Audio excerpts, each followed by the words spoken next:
I'm the second wave. A second wave arose in Australia and in most other developed Western countries out of the student and the anti-Vietnam War movements of the 1960s. But back then, we didn't call it feminism. We called it women's liberation. We had been marching and agitating for liberation for people in the Third World, for workers in factories, and for students in what we saw then as imperialistic and militaristic universities. Liberation for everyone, but not for us. Increasingly, we women came to realise that we were doing the shit work of the revolution, roneoing the pamphlets, cleaning up the meeting rooms, doing bedroom duty with the charismatic guys who were our leaders. It was no coincidence that one of our very early slogans was "off our backs." And that's exactly what it meant. We wanted to be active agents in the revolution, including the one that increasingly we saw was needed in our own lives. We were over being the chicks, never the speakers, let alone the leaders.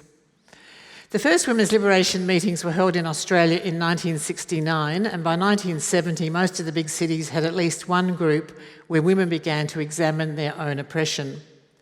We learnt that it was legal to pay us 25% less than men, that there were many occupations and jobs that simply were not available to us, that we could be and were physically denied entry to all sorts of places, including bars, and that whole worlds existed from which we were excluded just because we were women. You had to be married to get contraceptives. It might have been the era of the sexual revolution, but there were plenty of forces trying to ensure that we were not part of it. Now, they couldn't stop us having sex, of course, but it did mean that many of us got pregnant when we didn't want to. Abortion was illegal. If you needed to terminate a pregnancy, you had to go to a backyard operator and risk butchery or even death. I was very lucky to survive a botched backyard abortion in Melbourne in 1965. We also began to understand that femininity was a straitjacket, imposing behaviour that rendered us infantilised and inferior. That in order to conform to current standards of female attractiveness, we needed to be plucked and primped and our bodies squeezed into uncomfortable constraints known as girdles. And young women today would be amazed to see what we used to wear. And they weren't pretty, I can tell you that. We did not know who we were or who we could become. We were the other. As Simone de Beauvoir, that first great chronicler of women's emancipation in the modern era, said, we were the second sex. We were adornments. We were there to have the children. We were not taken seriously. No one cared what we thought. So we decided to change that.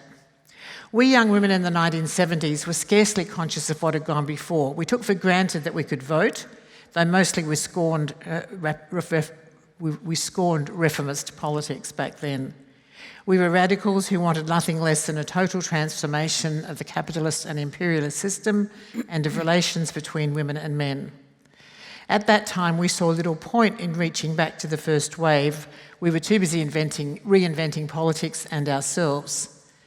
And I must say that I'm very glad that things are different today and that there are connections between the women of the various waves.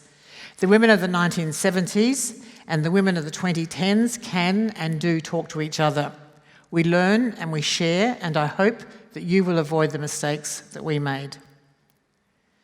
But we soon did realise that it was going to be necessary for us to adopt pragmatic and reformist goals in order to alleviate the patent inequality of our situation.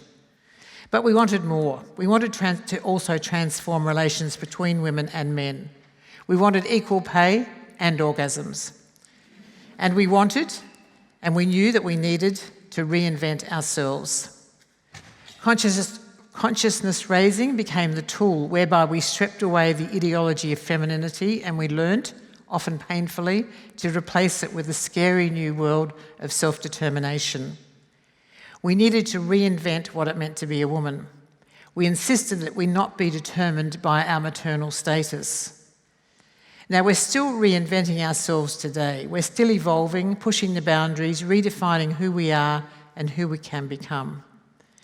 But at the same time as we were doing that, we second wavers were also busy reforming the world, and we were very successful. We can claim credit for a lot of very, very big reforms, and I just want to list a few of them. We were responsible for federal and state anti-discrimination laws and the massive changes that stemmed from those, for rulings in favour of equal pay in the industrial courts, for changes to laws on everything from divorce to sexual assault to access to abortion, for the creation of women's services such as refuges, legal centres, health centres, rape crisis centres, for putting federally funded childcare on the national agenda, for getting contraceptives onto the PBS, for getting women into education, for getting women into jobs of all kinds everywhere, including those from which they had been barred until the advent of anti-discrimination laws, for setting up reporting mechanisms to monitor women's employment, pay and other markers of success, of progress, for creating women's advice machinery to ensure that governments had regard for the impact on women of everything they did, for insisting that women be represented in public life, in our parliaments, on government and private sector boards, in the military and everywhere else they wanted to be, for ensuring that Australia signed international covenants such as the Convention on the Elimination of All Forms of Discrimination Against Women, CEDAW, and joined the relevant UN bodies to ensure that women's equality was a global goal, not just a local one, and so much more. In addition, there was a flowering of creativity. We wrote books and poetry, we made films and theatre and art, we danced and performed, explored our creativity and began developing a language to express who we were and to repudiate the man-made images we had been brought up to believe were the only way to define us. Our movement was far more diverse than current retelling would have it, but we lost that diversity and we need to explore how and why that happened. There are many lessons we can draw from the second wave, both from what we did and what we did wrong. We were totally secure in the knowledge that while we had not achieved everything we wanted and needed, we had made huge progress. It was just a matter of time, we believed, before the final bits fell into place and we achieved full equality. Not revolution, not the utopian dream that we had originally had, but at least the removal of all barriers to equality for all women. It never occurred to us that what we had fought and won was not secure. We assumed that once we had something, it was permanent and that history would not be reversed. We did not see John Howard coming. And so we were totally unprepared for what happened after 1996 in this country. And what happened was this. The Prime Minister began systematically and ruthlessly to dismantle almost all of the reforms and protections for women that had been so painstakingly put together over the previous 2 decades. Howard tore into the Sex Discrimination Act, the Human Rights and Equal Opportunity Commission that administered the Act, the Office of the Status of Women and the Affirmative Action Agency.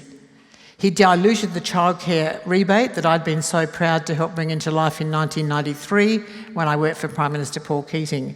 And he slashed other forms of childcare assistance, turning an essential prop for women's employment into a welfare program only able to be accessed by those with very low incomes. He changed the family payments benefits arrangements so they penalised families where women worked, and he began to put in place what would ultimately become the baby bonus, generous cash payments for having babies, which, unlike childcare, was not income tested.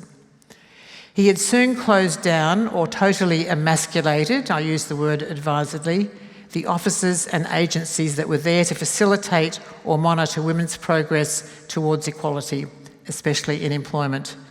It was nothing less than an all-out assault on the employment of women, especially women with children.